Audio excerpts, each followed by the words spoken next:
IGNOU BEd 2024 का जो paper हुआ था 7 जनवरी को, उसकी ऑथेंटिक आंसर की यानी कि ऑफिशियल आंसर की आ चुकी है आज। उसी के रिलेटेड ये वीडियो तैयार किया गया है। ऑफिशियल जो आंसर की उसके अनुसार कंप्लीट किया है। और इसमें जो शिक्षण अधिगम वो स्कूल से रिलेटेड है ये। तो इसके जो कितने क्वेश्चन आते हैं उस पर ध्यान देते हैं तो आपको पता है इसके टोटल 25 क्वेश्चन आते हैं और 25 नंबर के है शिक्षण अधिगम और विद्यालय। आगे बढ़ते हैं और एक एक क्वेश्चन की आंसर को मिलान करते चलना है और कमेंट करके जरूर बताना है आपको। और आप पहली बार चैनल पर आए तो चैनल को जरूर सब्सक्राइब कर ले।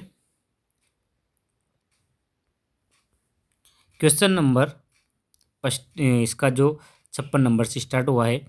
एक शिक्षक को कक्षा में व्यक्तिगत भिन्नताओं से कैसे निपटना चाहिए।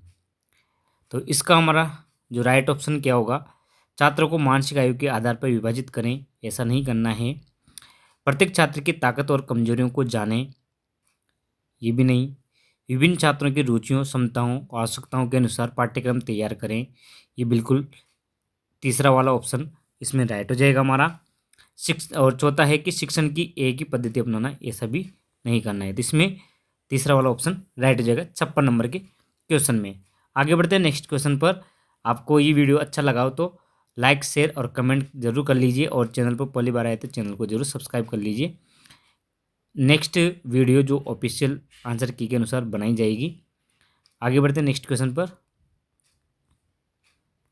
क्वेश्चन नंबर 57, NEP यानी कि नेशनल एजुकेशन पॉलिसी 2020 के अनुसार वे कौन सी कक्षाएं हैं जो माध्यमिक स्तर को कवर करती है। कक्षा 6 से 9 या कक्षा 9 से 12 या कक्षा 6 से 8 या कक्षा 11 से 12। तो इसका जो हमारा राइट ऑप्शन हो जाएगा वो 2 नंबर का हो जाएगा। जो माध्यमिक शिक्षा है वह 9 से लेकर 12 यानी कि 4 वर्ष की रहती है। जो 2020 की जो शिक्षा नीति बनी थी उसमें इस प्रकार की संरचना दी है, 5, 3, 3 और 4 की। आगे बढ़ते हैं नेक्स्ट क्वेश्चन पर और ये लीजिए आपके सामने 58 नंबर का क्वेश्चन आ गया है। एक समय सारणी में एक ही विषय को लगातार 2 अवधियों तक नहीं रखना चाहिए। यह कथन समय सारणी निर्माण के निम्नलिखित में से किस सिद्धांत से संबंधित है। एक समय सारणी में एक ही विषय को लगातार 2 अवधियों तक नहीं रखना चाहिए। तो इसके लिए कौन सा सिद्धांत मान्य होगा। लोच का सिद्धांत, विषयों के सापेक्ष महत्व का सिद्धांत, न्याय का सिद्धांत, विविधता का सिद्धांत। तो 58वां का हमारा राइट ऑप्शन हो जाएगा कि इसमें हमें विविधता का सिद्धांत काम में लेना चाहिए समय सारणी निर्माण करते वक्त। आगे बढ़ते नेक्स्ट क्वेश्चन पर और हमारा नेक्स्ट क्वेश्चन है 59वां 59। निम्नलिखित में से कौन एक शिक्षार्थी या विद्यार्थी की सीखने की प्रक्रिया को प्रभावित नहीं करता है। जो इनमें से बताना है कि कौन सी जो प्रक्रिया है वह सीखने की प्रक्रिया है जो प्रभावित नहीं करती विद्यार्थी को। प्रेरणा, सीखने की इच्छा, बुद्धि या सामाजिक मान्यता। तो इसका हमारा जो लास्ट वाला जो 4th वाला ऑप्शन है 4था नंबर का वो हो जाएगा। सामाजिक मान्यता विद्यार्थी को सीखने में प्रभावित नहीं करती है। आगे बढ़ते हैं नेक्स्ट क्वेश्चन पर। क्वेश्चन नंबर 60 यानी कि 60 नंबर का क्वेश्चन है। समूह की गतिशीलता को केवल इसके द्वारा ही समझा जा सकता है। यानी कि जो समूह की गतिशीलता है वो किसके द्वारा समझी जा सकती है। किताबें पढ़ना, नोटबंदी, सहयोगात्मक कार्य या आत्ममंथन। समूह की गतिशीलता को कैसे समझा जा सकता है। सहयोगात्मक कार्य करवाकर हम समूह की गति को समझ सकते हैं, गतिशीलता को समझ सकते हैं। इसमें तीसरा ऑप्शन राइट हो जाएगा हमारा। आप एक एक क्वेश्चन को सही मिलान करना है और लास्ट में आपको कमेंट करके जरूर बताना है कि आपके कितने क्वेश्चन सही गए हैं। और एक बार फिर बोल देता हूँ कि आपने अभी तक भी चैनल को सब्सक्राइब नहीं किया तो वो ज़रूर कर लें और बेल आइकन दबाना ना भूलिए, जिससे कि आपको आने वाली वीडियो का नोटिफिकेशन तुरंत प्राप्त हो जाए। और लाइक ज़रूर कर दीजिए, लाइक में कोई कंजूसी ना करें। आगे बढ़ते नेक्स्ट क्वेश्चन पर। Question number 62। यदि आप बच्चों में निरीक्षण क्षमता बढ़ाना चाहते हैं तो आप निम्नलिखित में से किसकी अनुशंसा करेंगे? इंद्रियों को तीव्र करना, विषय में रुचि विकसित करना, एक मॉडल तैयार करना, या मानसिक क्षमताओं का प्रशिक्षण देना। तो निरीक्षण क्षमता बढ़ाने के लिए हमें मानसिक क्षमताओं का प्रशिक्षण देना चाहिए, तभी निरीक्षण क्षमता का विकास हो सकता है। तो इसमें फोर्थ वाला आंसर हो जाएगा हमारा 62 में। नेक्स्ट क्वेश्चन है हमारा 63। देश में शिक्षक शिक्षा की योजना और समन्वयन में शामिल शीर्ष संस्था कौन सी है? यूजीसी, एनसीटी, एनसीईआरटी, या आरसीआई। तो इसका हमारा जो राइट ऑप्शन हो जाएगा एनसीटी ही। इसकी स्थापना 1995 में की गई। ये शिक्षक और शिक्षा की योजना और समन्वय में शामिल शीर्ष संस्था है एनसीटी ही। आगे बढ़ते हैं नेक्स्ट क्वेश्चन पर। 64वां क्वेश्चन है, निम्नलिखित में से कौन सी विधि छात्रों में संज्ञानात्मक, भावनात्मक और शारीरिक विकास विकसित करती है? ऐसी कौन सी विधि है जो तीनों पक्षों को का विकास करती है? प्रदर्शनी विधि, व्याख्यान, मेरहोड, प्लेवे विधि, ये अनुमानी पद्धति। तो तीनों विकास के जो आयाम है इनका विकास करती है वो प्ले वे विधि करती है, यानी कि 64वें में तीसरा ऑप्शन राइट हो जाएगा हमारा।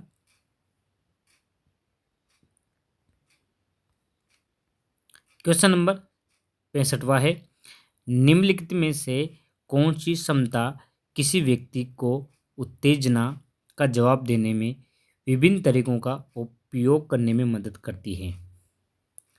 यानी कि उत्तेजना का जवाब देने में विभिन्न तरीकों का प्रयोग करती है। प्रवाह, लचीलापन, मौलिकता, या विस्तार। तो 65 में हमारा कौन सा आंसर हो जाएगा? 2 नंबर का आंसर आ जाएगा हमारा। लचीलापन होना चाहिए, तभी उसकी उत्तेजनाओं का जवाब दे सकते हैं। 2 नंबर आंसर। आगे बढ़ते हैं नेक्स्ट क्वेश्चन पर। क्वेश्चन नंबर 66वां, फर्क का अर्थ है PARAKH, फर्क। तो फर्क का अर्थ क्या है 66वें में? इसमें तीसरा ऑप्शन राइट हो जाएगा हमारा, performance assessment review and analysis of knowledge for holistic development. ये वाला ऑप्शन इसका सही हो जाएगा, तीसरे नंबर का फर्क का अर्थ है। आगे बढ़ते हैं नेक्स्ट क्वेश्चन पर। क्वेश्चन नंबर 67 है, एक शिक्षक एक नया पाठ शुरू करता है। नया पाठ शुरू करने से पहले अपने शिक्षार्थियों का विचार मंथन में संलग्न करता है, तो इसके पीछे उसका उद्देश्य क्या है? नया पाठ शुरू करता है तो उसका विचार मंथन में संलग्न करता है, तो इसके पीछे उसका उद्देश्य क्या है? शिक्षार्थियों को उत्साहित करने के लिए, या शिक्षार्थियों के पिछले ज्ञान का आकलन करने के लिए, या कक्षा में शिक्षार्थियों को अनुशासित करने के लिए, या कक्षा में एक रास्ता कम करें। तो ये तो होगा ही नहीं फोर्थ नंबर का। तो 67वें में हमारा 2 नंबर का आंसर हो जाएगा कि शिक्षार्थियों के पिछले ज्ञान यानी कि पूर्व ज्ञान का आकलन करने के लिए ही ये विचार मंथन करता है टीचर। आगे बढ़ते हैं नेक्स्ट क्वेश्चन पर। क्वेश्चन नंबर 68वां है, एक शिक्षक शिक्षार्थियों से अपशिष्ट प्रबंधन विषय के बारे में शीघ्रता से विचार करने के लिए कहता है और उन्हें अपने विचारों को एक नोटबुक में नोट करने के लिए भी कहता है। तो वह निम्नलिखित पर ध्यान केंद्रित कर रहा है, यानी कि कौन से विषय पर वह ध्यान केंद्रित कर रहा है? विचार मंथन पर, नोटबंदी पर, ड्रिल, या जर्नल लेखन पर। तो इसका हमारा राइट ऑप्शन क्या होगा 68वें में। तो इससे रिलेटेड आ जाएगा हमारा विचार मंथन का कार्य कर रहा है वो एक शिक्षक। आगे बढ़ते हैं नेक्स्ट क्वेश्चन पर। 69वां क्वेश्चन है, एक शिक्षक कक्षा 3 के छात्रों के लिखित प्रदर्शन का विश्लेषण करता है और वो महसूस करता है कि 80% एक अंक का गुणा सही ढंग से नहीं कर पाए हैं। जो 80% छात्र हैं वो एक अंक का गुणा सही नहीं कर पाए, तो शिक्षण की किस चरण में ये गतिविधि होगी? शिक्षण पूर्व चरण, शिक्षण का परिचय चरण, शिक्षण चरण या शिक्षणोत्तर चरण। तो इसका हमारा राइट ऑप्शन क्या होगा? तो इसका हमारा फोर्थ वाला हो जाएगा, यानी कि वह पढ़ाने के बाद ने शिक्षणोत्तर चरण में ये कार्य करेगा। आगे बढ़ते हैं नेक्स्ट क्वेश्चन पर। 70वां क्वेश्चन है, ABC का अर्थ क्या है या ABC का पूरा नाम क्या है? Academic, business and community, attendance, attendant behaviour and consequence, या एकेडमिक बैंक ऑफ क्रेडिट, या अकाउंटेबिलिटी, बेसिक एंड कंट्रोल। तो इसका हमारा जो राइट ऑप्शन होगा वो होगा एकेडमिक बैंक ऑफ क्रेडिट। तीसरा नंबर का ऑप्शन राइट हो जाएगा हमारा 70वें में। और इसकी जो लॉन्चिंग हुई थी वह जुलाई 2021 में की गई, और इससे रिलेटेड एक और क्वेश्चन भी आया था हमारे जीके में। आगे बढ़ते हैं नेक्स्ट क्वेश्चन पर।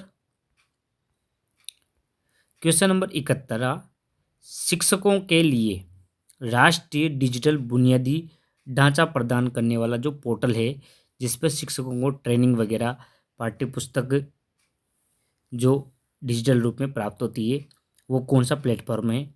दीक्षा, शिक्षा, ज्ञान और शक्ति। मुझे लगता है कि सभी जो टीचर हैं साथी है उनका आंसर बिल्कुल सही होगा ये एक नंबर का, क्योंकि इससे सभी जुड़े हुए हैं। आगे बढ़ते हैं नेक्स्ट क्वेश्चन पर। 72वां क्वेश्चन है, निम्नलिखित में से कौन शिक्षण के लक्ष्य से संबंधित है? कौन से शिक्षण के लक्ष्य से संबंधित है निम्न में से?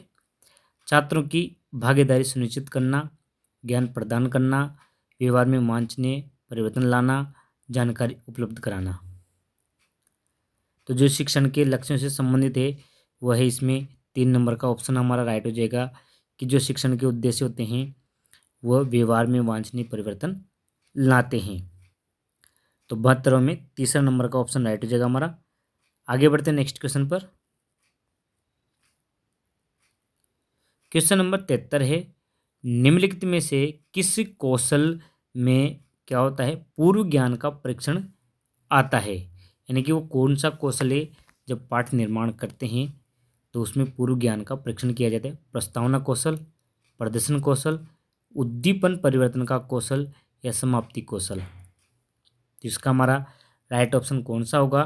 तो इसका हमारा जो राइट ऑप्शन हो जाएगा वो ए वाला हो जाएगा कि जो प्रस्तावना कौशल होता है उसमें पूर्व ज्ञान का परीक्षण किया जाता है 73 में प्रश्न। आगे बढ़ते हैं नेक्स्ट क्वेश्चन पर।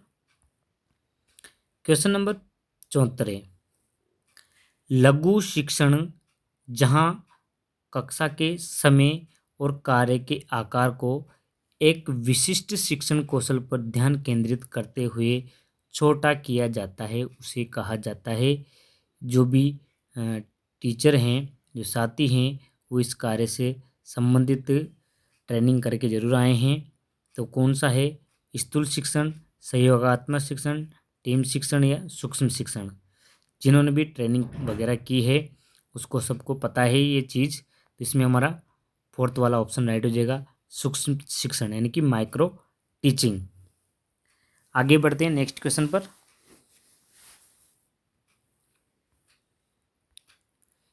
एक बार क्लास को जरूर लाइक कर दीजिए और अभी तक भी आपने इस चैनल को सब्सक्राइब नहीं किया एमजे टीचर्स को, तो ज़रूर ज़रूर सब्सक्राइब कर लें। क्वेश्चन नंबर 75 है हमारा, निम्नलिखित में से कौन सा सिद्धांत तत्काल वातावरण में दूसरों को देखकर नए व्यवहार और अनुभवों के अधिग्रहण पर केंद्रित है? व्यवहार का सिद्धांत, सामाजिक शिक्षण का सिद्धांत, संज्ञानात्मक सिद्धांत या मनोसामाजिक का सिद्धांत। तो वो कौन सा सिद्धांत है जो तत्काल वातावरण में दूसरों को देखकर नए व्यवहार अनुभवों के अधिग्रहण पर केंद्रित होता है?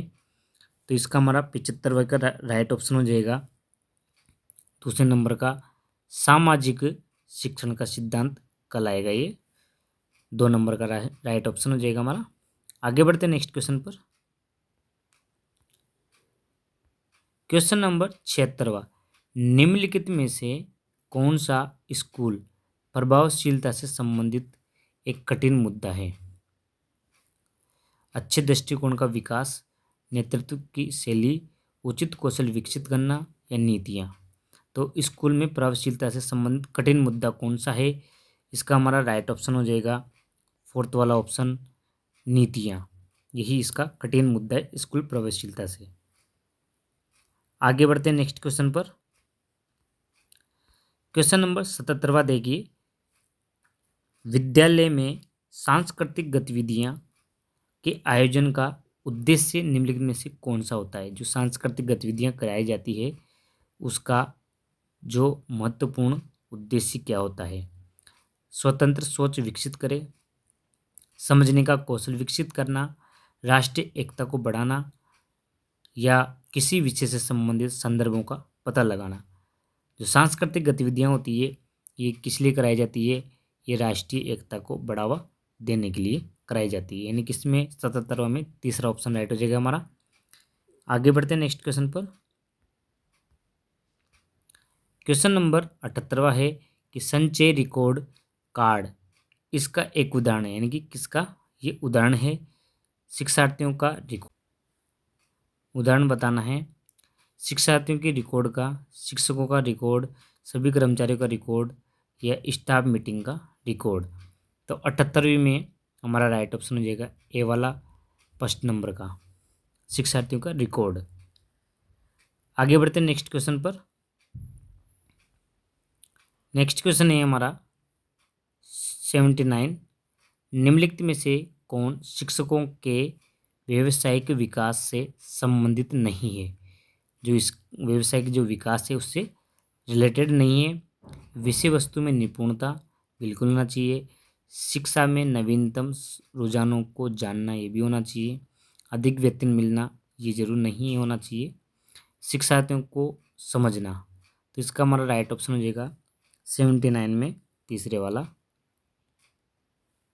आगे बढ़ते हैं नेक्स्ट क्वेश्चन पर और ये इस क्लास का लास्ट क्वेश्चन है।